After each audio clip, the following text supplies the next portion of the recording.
Et je suis arrivé au Laos. C'est très beau, très calme. Il y a vraiment une atmosphère apaisante. C'est vraiment un peu mon premier ressenti. Il y a très peu de bruit. Les gens sont calmes, tout est doux, doucement. Et c'est pour ça que je parle doucement aussi. Le Laos ne semble pas être un pays qui se visite, mais un pays qui se ressent. Tout est calme, tout est apaisant. Ici, pas de coup d'éclat, juste la ville, moment présent. Luang Prabang est une chouette ville. On déambule entre les temples, les gargotes et les échoppes. On s'y arrête, on s'y détend, on y parlote, puis on s'en échappe.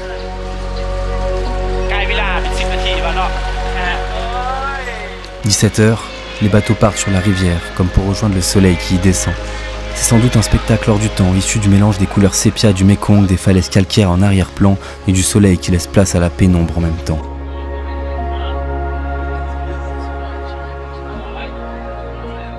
Et puis, l'agitation se concentre dans les ruelles du night market. Chacun réfléchit, s'en va et revient en passant d'un stand à l'autre jusqu'à ce qu'une fois le choix effectué, l'odeur et le goût relèvent l'ouïe et la vue. Bon voilà, c'est le jour 2, je viens de louer un scooter pour pouvoir me déplacer plus facilement. Là on va essayer d'aller visiter une sorte de cave près du Mékong qui est à 30 km vers le nord. Et on va voir ce que ça donne, les routes ont l'air sympas, apparemment très chaotiques. Donc on va faire attention, mais je crois que celle que je prends, ça va encore.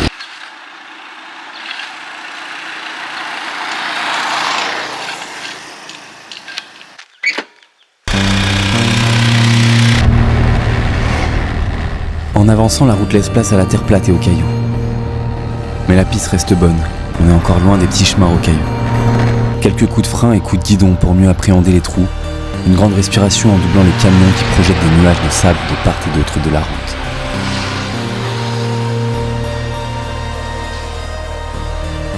Bon, on va rouler doucement, apparemment il y a des pachydermes qui risquent de traverser la route. C'est vrai que j'aimerais pas tomber nez à nez avec un pachyderme, je pense que ça peut être une situation assez embarrassante. Il n'y a personne sur la route quoi, il y a 2-3 mobylettes, un camion de temps en temps, mais c'est extrêmement agréable de conduire dessus, de rouler, de s'arrêter. C'est génial. Puis la sensation du vent, les bruits et les odeurs quand tu traverses un village, c'est tout en fait. C'est vraiment la découverte que t'as pas quand t'es en voiture. Bon, t'as les sensations de la route un peu chaotique des fois, mais t'as pas les odeurs en voiture. T'as pas le vent sur ta peau. T'as pas le sable qui vient dans tes yeux quand il y a un camion qui passe. Et c'est ça que je trouve assez magique. Arrivé à Parkou, il a fallu traverser le Mékong, rejoindre la rive droite, grimper quelques marches pour découvrir dans le relief d'une montagne un temple bouddhiste creusé dans une grotte. Ici aussi tout est calme. Juste le bruit des bateaux au loin, du vent dans les branches et même les cris des enfants s'estompent dans les falaises.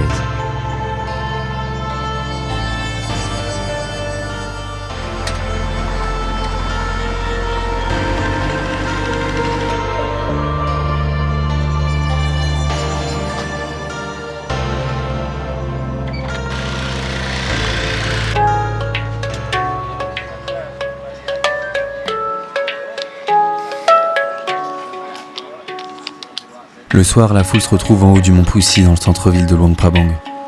Une vue panoramique à 360 degrés, un coucher de soleil entre les montagnes et le Mékong en contrebas, et un altruiste musicien de haut spectacle qui nous offre sa mélodie contre un rien.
Le trajet en minivan jusqu'à Nongyo est un chemin sinueux. On est 15 à l'intérieur. Moi j'ai la place du fond entreposée entre 3 autres personnes, quelques bagages sous les sièges et dans l'allée. La chaleur, les secousses, la proximité me rappellent le Togo lorsque j'écrivais. Coincé serré dans le minibus en surcharge, serre les dents. À 15-16, qui dit plus, il n'y a plus de place. Donc on monte sur le toit, assis sur les bagages et la moto sur le tas. Mais aujourd'hui on est 15 dans un minibus 15 places. Il n'y a personne sur le toit et encore moins de motos sur le tas. Alors oui, ça secoue. Mais tout va bien. Bon, on vient d'arriver à Nongyo après un trajet éprouvant, 5 heures de serré là dans la chaleur, mais c'était sympa. On était une douzaine dedans. Bah forcément c'est rigolo, hein. Ça bouge dans tous les sens, on se cogne, on a chaud, etc. Et là la ville a l'air incroyable, enfin le village a l'air magnifique, il y a des montagnes, l'eau, le fleuve.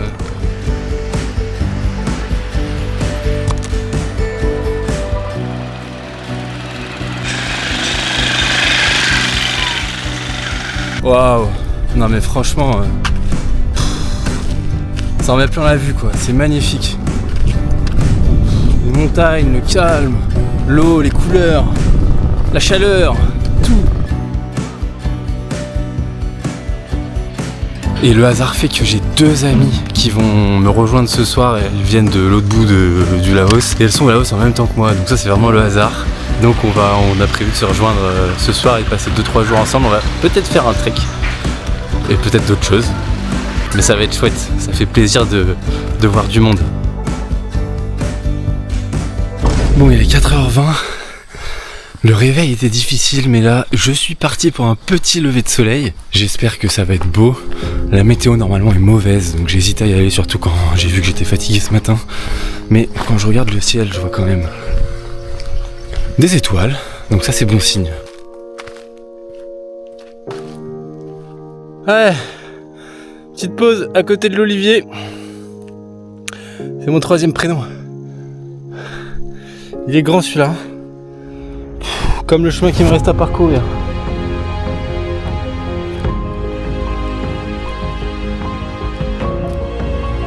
La feuille elle est immense. Franchement elle doit faire 1m80 de long, 1m50 de large. On arrive. Il reste 3 minutes. Le ciel est couvert mais je pense qu'on peut quand même avoir quelque chose de sympa. Pas exceptionnel, mais allez, on y arrive, il reste quelques mètres. Un réveil à 3h30 pour 800 D+, la petite voix au réveil qui me dit de rester dormir. Alors je regarde la météo comme pour justifier le fait de pas y aller. C'est nuageux et ça vaut sans doute pas le coup, mais j'y vais quand même. Alors je grimpe, à la lueur de la frontale et avec les sons des chiens et des coqs en contrebas. Et 2 heures plus tard, j'y suis. Le point de vue de Pacao. Perché au sommet d'une de ces montagnes qui surplombent la ville. Je vois le soleil qui s'immisce et colore l'aval. Alors je dévore le paysage de mes yeux avides et je savoure le calme qui de ces lieux exhale.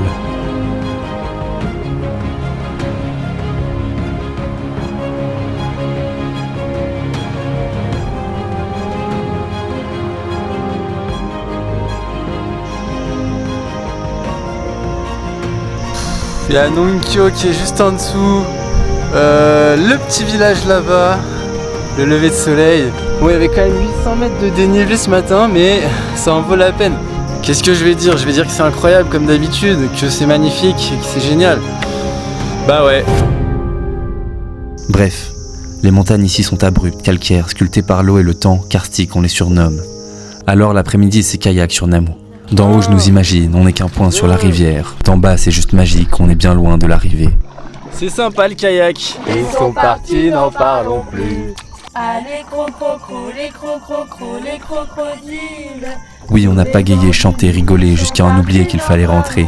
5 km à l'aller et au retour, on a bien galéré.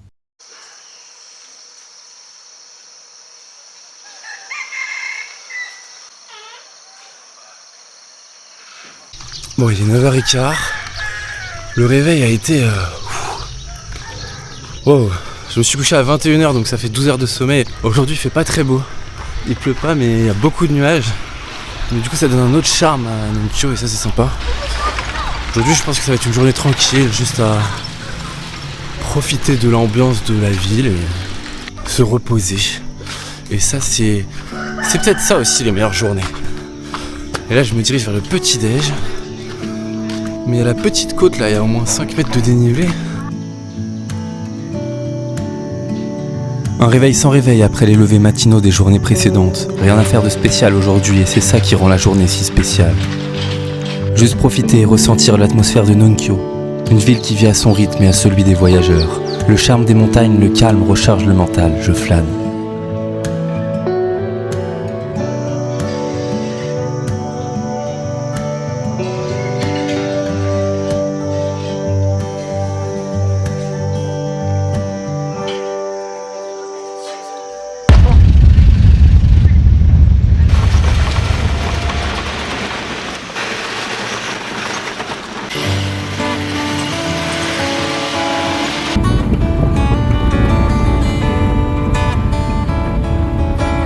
Bon, on est jeudi, le beau temps est de retour et on est parti sur un petit trek organisé avec un guide et d'autres personnes.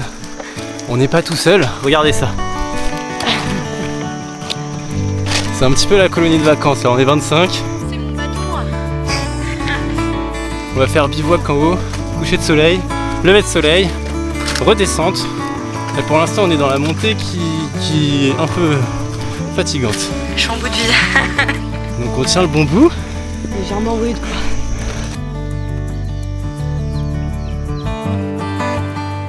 Bon, on avance, doucement mais sûrement. C'est un singe.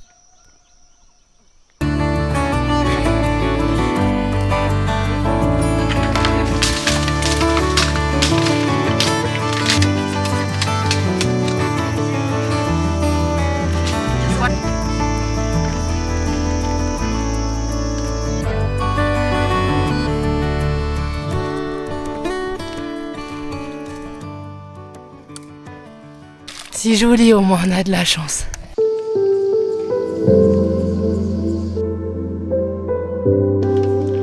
Jeudi, les nuages laissent place au soleil, alors nous voilà partis pour une petite marche et un bivouac au sommet. On part en groupe avec d'autres voyageurs pour cette nouvelle activité à consommer. L'ambiance promet tout de même d'être sympa, de la monter jusqu'à ce qu'on sommeille. Après le Cambodge la semaine dernière, la Thaïlande auparavant, nous voilà réunis ici pour cocher le trek au Laos.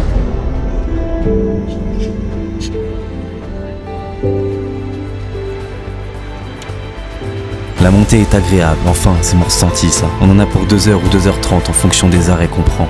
2 heures à crapahuter avant d'atteindre la récompense.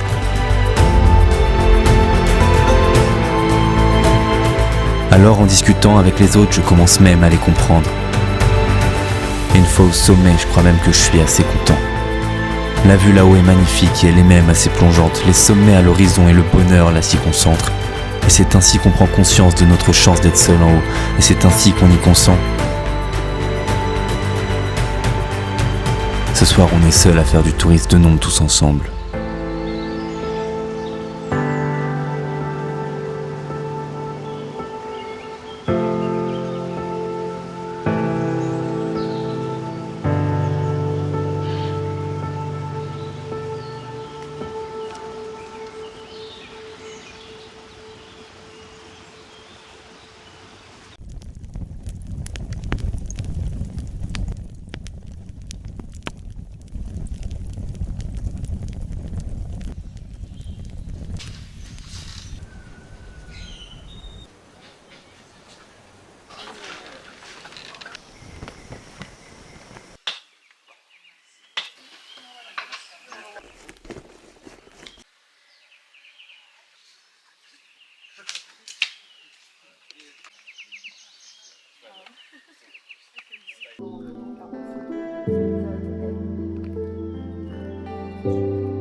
Salut. Moi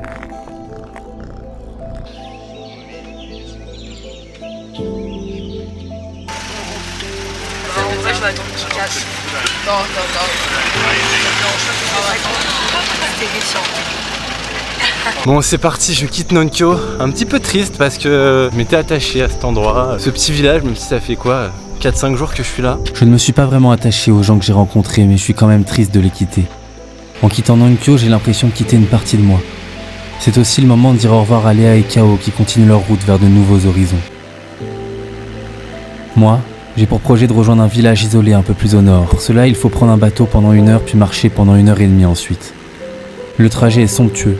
En remontant le fleuve entre les montagnes et les îlots rocheux, on y découvre des buffles qui s'y prélassent. On y croise des bateaux qui parfois nous dépassent, remplis de voyageurs qui bien souvent eux rêvassent. Bon bah voilà, on est en direction du village. Ce qui est bien, c'est que c'est 1h30 mais c'est tout plat.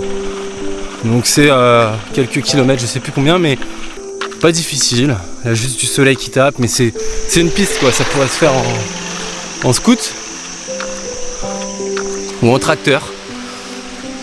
Moi je le fais à pied, c'est très bien, comme ça je m'arrête quand je veux, je fais des pauses, je prends des photos, j'admire, je respire, et puis je repars. J'ai le temps, je suis pas pressé. Il faut juste que je trouve à manger parce que j'ai faim.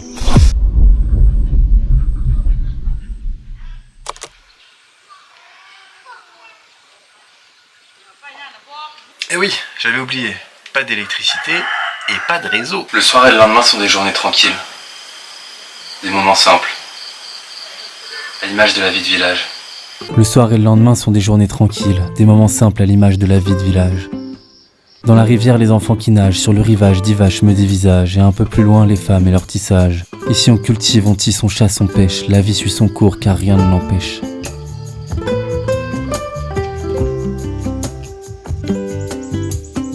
En fait, Mr. Key, mon hôte pour ces 2 nuits, c'est le chef du village de Uebo. Il m'a dit qu'il y avait 44 familles pour 250 habitants. Je lui ai demandé c'était quoi ses missions en tant que chef de village.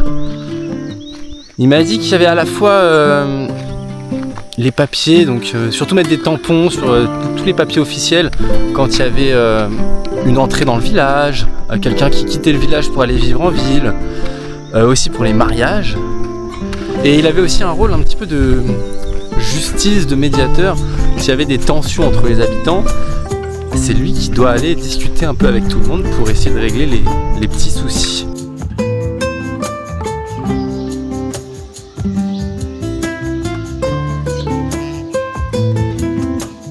« 4 € là, les petits tissus qui ont été faits à la main. Je sais pas combien de temps ça met à faire. Je pense quand même un certain temps, mais ce qui est sûr, c'est que c'est vraiment pas cher. Puis quand on touche, c'est vraiment de la qualité.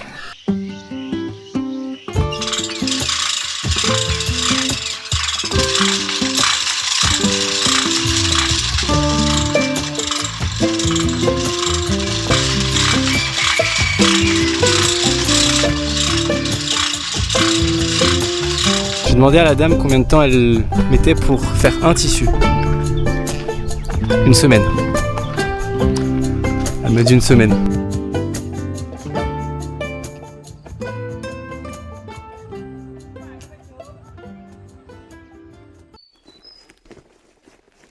Une heure de marche, 20 minutes de tracteur, 1 heure de bateau, 15 minutes de minibus, une crevaison. Un nouveau minibus, 5 heures dans ce minibus, puis 20 minutes de tuk-tuk, 1 heure de train, encore 20 minutes de tuk-tuk. Et nous voilà arrivés à Vangvienne.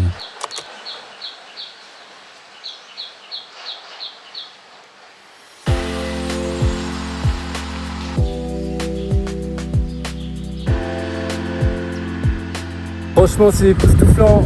Il n'y a personne sur les routes et la route est bonne. Les routes entre les montagnes sont sublimes, des pics de part et d'autre. La chaleur se fait ressentir. Je crois que je n'ai pas pris assez d'eau.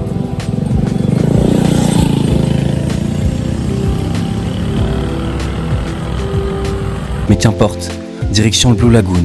Un espace aménagé et sympathique. Et plus loin, un point de vue et une grotte en tongs, c'est moins pratique. On s'enfonce à l'intérieur, c'est l'occasion de découvrir à la lueur de nos lampes ce que la nature a sculpté sur les murs. Des centaines de mètres à parcourir, parfois à 4 pattes, parfois debout à courir. On pourrait s'y perdre, on pourrait s'y blesser, personne n'est équipé mais tout le monde en est conscient. Néophytes spéléologues, on découvre stalactites, colonnes, draperies et stalagmites en parcourant la roche au travers de ses couloirs, ses salles et ses laminoirs.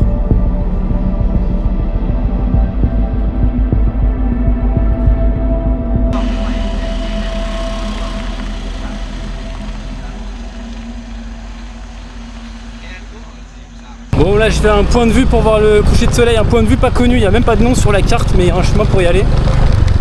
Je suis dans un petit chemin terreux, je viens de croiser mon premier serpent.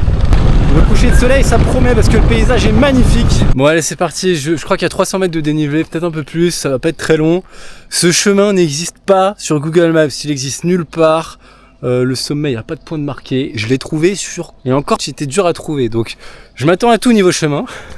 Pour l'instant, ça a l'air d'aller. Ouh, fatigant. Ça se finit en escalade. Mais je vois le sommet. Oh là là, oh là là là là. Mais non.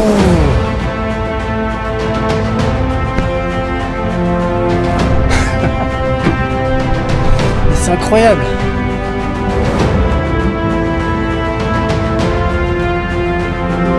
Ah ouais mais c'est vertigineux là.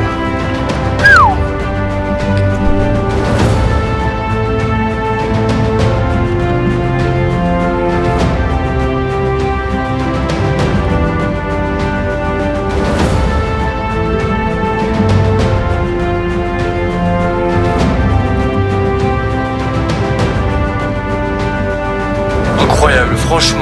Les montgolfières, la cabane, ne serait-ce que la cabane tout là-haut, c'est incroyable. Et là, le soleil il va aller se cacher. Le soleil qui disparaît. Les montgolfières sur ma gauche qui redescendent aussi, petit à petit.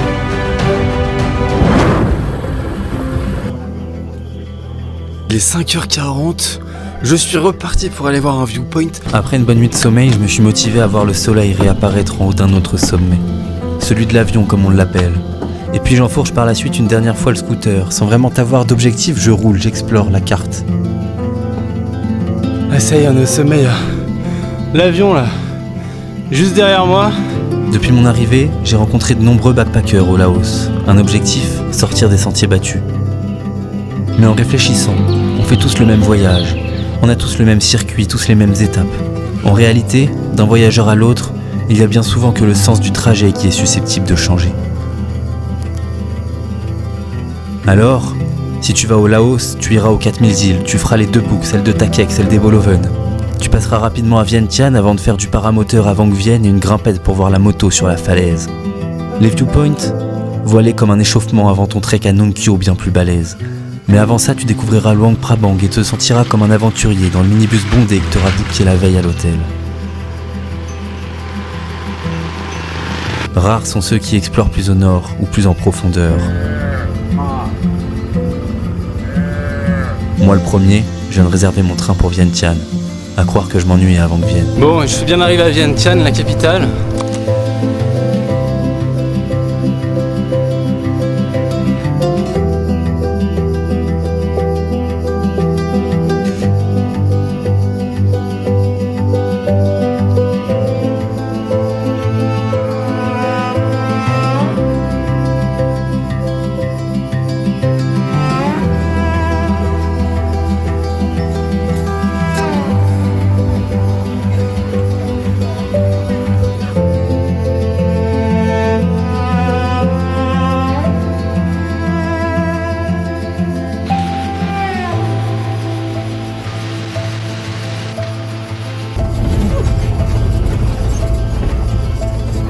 Le Laos n'est pas un pays qui se visite, mais un pays qui se ressent.